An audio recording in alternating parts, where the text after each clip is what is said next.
For the very funny Maureen Lombardo.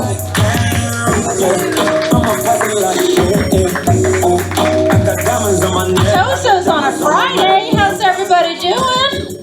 Keep it going for all the comics that have already been up. Yeah. So let me ask you a question. Do you ever walk in on your parents the morning after sex? Not during sex, because that's a different conversation. But my sister and I had it down to a science. If we brought our parents breakfast in bed the morning after the anniversary, always caught them naked in the bed. That was always pretty funny because they were always pajama people. And my mom was a very proper, repressed Irish Catholic lady, so she'd kind of fashion like this sheet turtleneck shroud. She looked like she had like this disembodied head above the sheets. And then my dad, who is the Italian, was the direct opposite. He was very, very proud, sitting up very straight. Morning, girls. Everything was proper. Things were covered. He was like a centaur. From here down, he was all covered up here. He's very naked and very proud with his 3 chest hairs, as if to say, I had sex. I was a fan. I was like, good on you, Dad. Well done. All right. In addition to Taco, any other sexy singles out there? Singles? Here you go. All right, couple. Listen, do me a favor, Do me a favor after the show, introduce yourselves, get to know each other. I want all the singles to have an equal opportunity to hook up tonight. Yeah. I myself am in a committed lesbian relationship, so the chances of my having sex tonight are not good. No, not at all. That's very common in lesbian relationships, We connect at a higher level, transcend the need for sex. Read that somewhere. Actually, my wife wrote it on a post-it, put it right up there on the TV for me. That's sad. I'm excited you laughed at that joke. I told that joke at a gay comedy night. Oh, did I piss the lesbians off. We do not like the lesbian bed death discussed outside of the community. But it happens. So, lesbians are really good with the marital aids, the lesbian equipment, trying to keep things fresh, And that's changed a lot. I've been a lesbian for a long time, since like the early 90s, and lesbian technology is really advanced now. Back then, you had your 2 basics, right? You had your dildo and a vibrator. And all the vibrators back then took a C-size battery. They all did. And it was one of like just a few things that would take the C-size battery. So frankly, if you went into a Radio Shack with Birkenstocks and an asymmetric hairstyle looking for a C-size, they knew.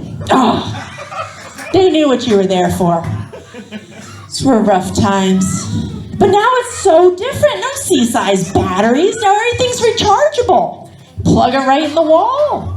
And with the USB ports, you don't even need a plug. You can literally recharge your anal plug right in your computer. It's fantastic. It's fantastic. And nowadays, everything has a remote control. Everything. And the range on this equipment, it's amazing. I could be at home, my wife could be at the grocery store, like picking out peaches and make my dreams come true. It's fantastic. We didn't have remote controls back in the early 90s. If you were using a vibrator in the biblical sense, you were in there working it by hand. You were earning it uphill in the snow both ways, god damn it. It's so much easier today. I've shared a lot. I think, we're there. Let's just do it. I'll tell you the first time I ever bought a vibrator. Do we? Yeah, let's do that. 1991, I'm in Greenwich Village. Went to the Pussycat Boutique. Swear to God, real place, still there. And I was really nervous. I was like 24 years old. I was all scared. And of course, my girlfriend at the time would not go in with me. So I had to go in there by myself. And the store wasn't even at street level. Like I had to take my shame downstairs into the basement. And it was really overwhelming in there. I mean, it was floor to ceiling, front to back, sexuality just coming at me. And like out of the corner of my eye, I saw a vibrator that I thought would work. You know, it was anatomically correct, fairly substantial. So I kind of slid the money towards the lady behind the cashier, and I said, yeah, I'll take that one. And it was like it was a nefarious transaction. I was just like, here, take my money. That's what I'm going to get. And she looked at me and she went, no. So what do you mean, no? I mean, like, that's the one I want. She said, no, that's not the right vibrator for you. Let me demonstrate. She opened up a case. 3 vibrators ready for demonstration. And finally I said, look, please, just pick out the one you think I should get. Take my money so I can get out of here.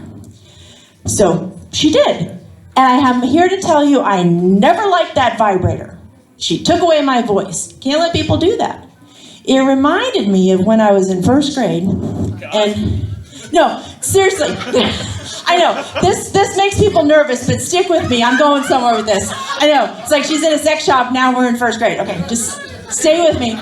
So I had to get my very first lunchbox. Okay? This lady over here is like, oh, thank God, it's a lunchbox. So my mom took me to Kmart to pick out a lunchbox. Now, if you were a child of the 70s, would you agree, if you were a little kid in the 70s, HR Puffin Stuff was the bomb.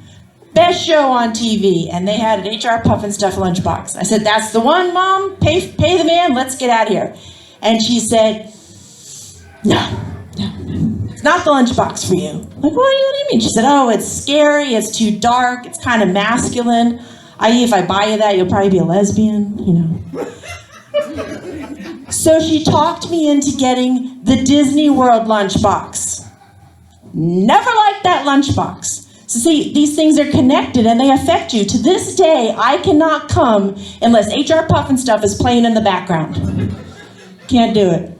All right, that's my time. Thanks so very much. Bye for now. You guys make some noise for Maureen Lombardo.